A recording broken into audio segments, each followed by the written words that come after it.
Portugis adalah bangsa Eropa pertama yang berhasil menemukan jalur laut menuju Asia.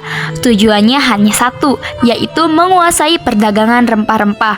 Bartolomeus Dias tahun 1488 berlayar dari Lisbon, menyusuri pantai barat Afrika dan mencapai Tanjung Harapan sampai ujung selatan benua Afrika sebelum kembali ke Portugal. Vasco da Gama tahun 1497 berangkat dari Lisbon melewati Tanjung Harapan, lalu singgah di Mojambik dan Malindi atau Kenya, kemudian menyeberangi Samudra Hindia dan mendarat di Calicut, India. Tahun 1511, Alfonso de Albuquerque memulai dari Lisbon, melewati Goa, India, lalu menyerbu dan merebut Malaka. Dari situ, ia melanjutkan pelayaran ke timur dan sampai ke pusat rempah-rempah atau Maluku dan Timor. Dalam waktu kurang dari 30 tahun, Portugis membuka jalur laut, merebut pelabuhan strategis, dan menjelajah sampai ke Nusantara. Dan inilah awal mula datangnya bangsa Eropa ke timur demi rempah. Setelah Portugis membuka jalur laut ke Asia, Spanyol tak mau kalah. Mereka memilih arah berbeda, berlayar ke barat. Christopher Columbus tahun 1492 berangkat dari pelabuhan Palos, melintasi Samudra Atlantik dan mendarat di Kepulauan Bahama. Ia mengira telah sampai di India, padahal yang ditemukannya adalah benua baru, yaitu Amerika. Ferdinand Magellan tahun 1519 memimpin ekspedisi besar. Ia berlayar dari Sevilla, menyusuri pantai Amerika Selatan, lalu menemukan Selat Magellan dan menyeberangi Samudra Pasifik. Ia tiba di Filipina tapi gugur dalam pertempuran. Ekspedisi itu dilanjutkan oleh Juan Sebastian Elcano. Dari Filipina, ia meneruskan pelayaran ke arah barat, melewati Samudra Hindia, Tanjung Harapan, dan kembali ke Spanyol tahun 1522. Elcano menjadi orang pertama yang berhasil mengelilingi dunia lewat jalur laut. Penjelajahan Spanyol bukan hanya menemukan wilayah baru, tapi membuktikan bahwa dunia ini benar-benar bulat. Tahun 1595, Belanda belum punya jalur sendiri ke Nusantara. Satu orang jadi pionirnya, yaitu Cornelis de Houtman. Cornelis dikirim diam-diam ke Lisbon. Ia menyusup, menyalin peta, dan mempelajari jalur rempah yang dikuasai Portugis. Semua data ia bawa pulang ke Belanda. Pedagang Belanda membentuk Kompagnie van Veere. 4 kapal disiapkan, di antaranya Amsterdam, Hollandia, Mauritius, dan Dovken.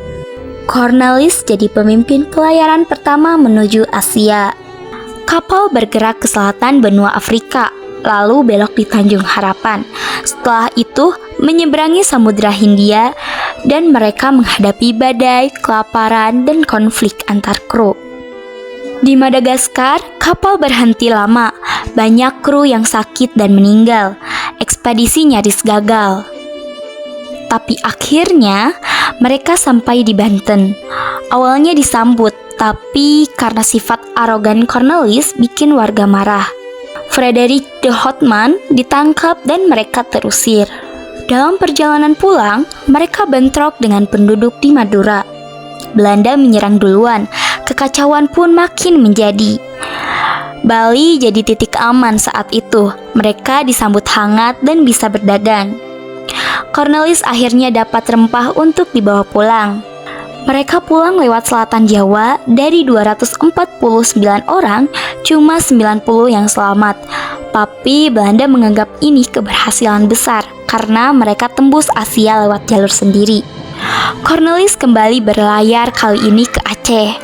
Tapi sifat arogannya yang bikin konflik lagi, ia tewas di tangan Laksamana Malahayati, yaitu komandan wanita laut dari Kesultanan Aceh. Cornelis tewas, tapi pintu masuk sudah terbuka. Setelahnya, kapal-kapal Belanda pun terus datang. Penjajahan pun dimulai dan berlangsung 350 tahun. Di akhir abad ke-16, Belanda nekat menjelajah jauh ke timur demi satu hal, yaitu rempah-rempah. Setelah Cornelis de Houtman gagal berdagang di Nusantara, seorang kapten baru mencoba peruntungan. Namanya Jacob van Eyck.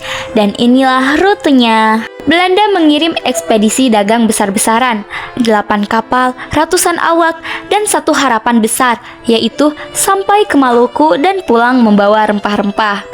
Dipimpin oleh Jacob Panech, mereka bertolak dari pelabuhan Amsterdam. Armada bergerak ke selatan melewati pesisir Afrika Barat, lalu singgah di Tanjung Harapan untuk isi logistik dan perbaikan kapal. Saat melintasi Samudra Hindia, badai memisahkan kapal-kapal.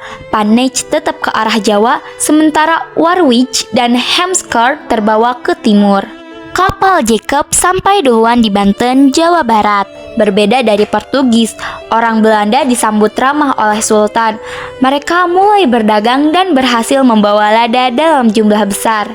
Warwick dan Hemscott lanjut ke timur, Ambon, Ternate, dan Tidore.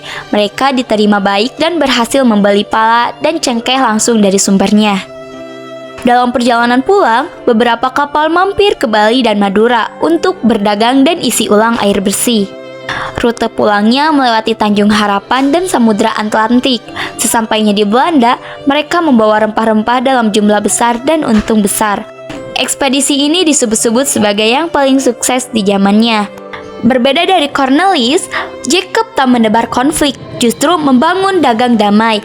Keberhasilannya jadi awal hubungan panjang Belanda dan Nusantara, dan 2 tahun setelahnya lahirlah VOC yang kelak akan menguasai rempah hingga ratusan tahun ke depan.